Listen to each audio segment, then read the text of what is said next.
Hi everyone, it's Chris. Today I have a quick coloring video to share with you. I am doing some monochromatic coloring today. I'm using my Polychromos pencils to color this floral from Hero Arts. This stamp is called Hero Floral's Magnolia, and it's a cute little 3x4 set from Hero Arts, and it is incredibly well rendered and really fun to color.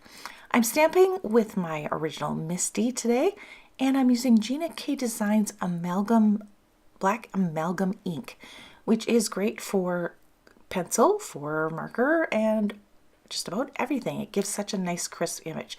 I did stamp twice to make sure that my image was nice and dark, and now I'm going to start coloring with my Faber-Castell Polychromos pencils. This gray paper is really fun to work with, and I'm going to start out with using my gray pencils. I'm using the warm grays today. I've chosen the 6 warm grays that came in my 120 set, and I'm starting out with number 6. This is going to be kind of just the start of my shadowing. I'm coloring in tiny little circles, and I'm coloring very lightly. I don't want to color too dark right now. I'm kind of just penciling this in. This is just a rough sketch of where the shape of the flower is going to happen here. I am putting in the cast shadow beneath the petals and just starting to build up that dimension. I didn't want to start with my black pencil because black is really hard to erase. So if I decide that I want to change my mind at all or kind of move the shadow around, the grays are a little bit easier to lighten up and erase. So that is one reason. Plus I want to be able to come back in with the darkest once I've really set on my shape and where my shadowing will be. So you can see that I'm just I just take a little break here. I take a good look at it, just trying to figure out where the cast shadows would be, where the petals are, the shape of the petals that I want to create.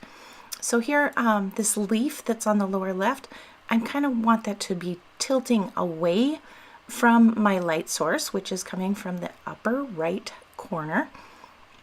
You can see the cast shadow of the flower petals, and then I want that tip of that lower left leaf to be kind of tilting away from that light, so kind of give it that rounded shape. Now I'm going to come in with my black now that I've kind of got my basic shape of the flower set, and I'm going to bring in that really dark contrast. That really sharp contrast of the black is going to really make those petals kind of pop out to look like they have real good dimension in my floral. The tips of those upper right flower petals are kind of curling over away from my light source, so I want to make sure there's a nice sharp shadow underneath that fold of that flower petal. And now I'm going to bring in those mid-tone grays and just kind of work those colors together. I don't want to have any real sharp edges, so I'm kind of just pulling those colors together. I'm going to come in with a little bit more black and then kind of work in with those mid-tone grays again. You can see that the shape of the flower is really starting to take shape as I add those mid-tones, and then I'm really cleaning that up with the darker, the black and that gray number 6, and just building that dimension.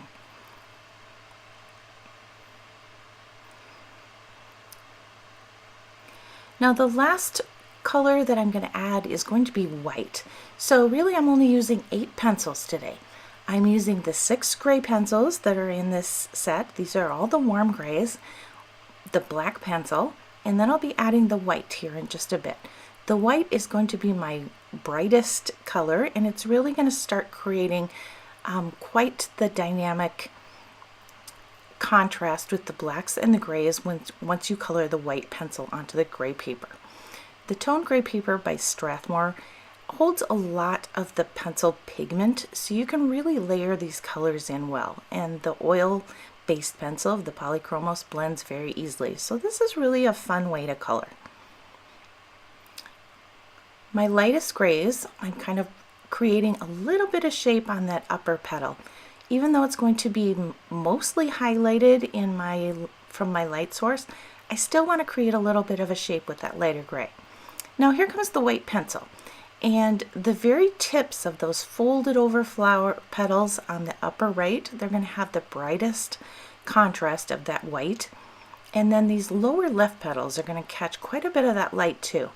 And I'm even adding a little bit of white to the leaves just to give it a little bit of shine.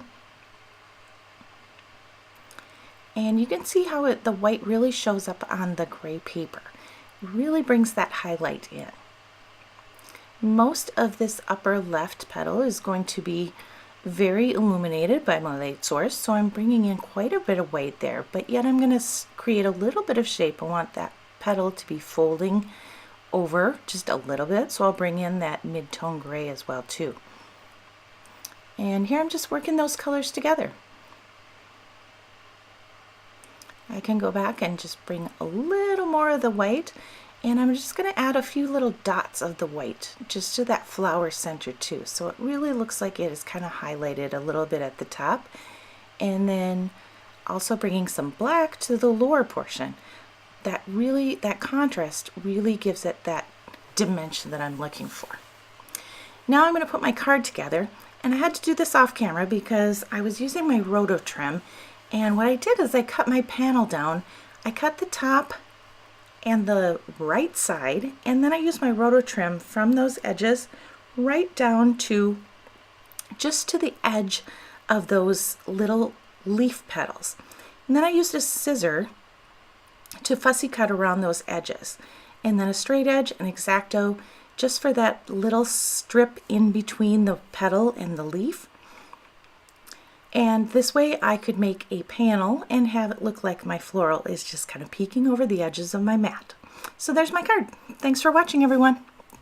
Have a great day.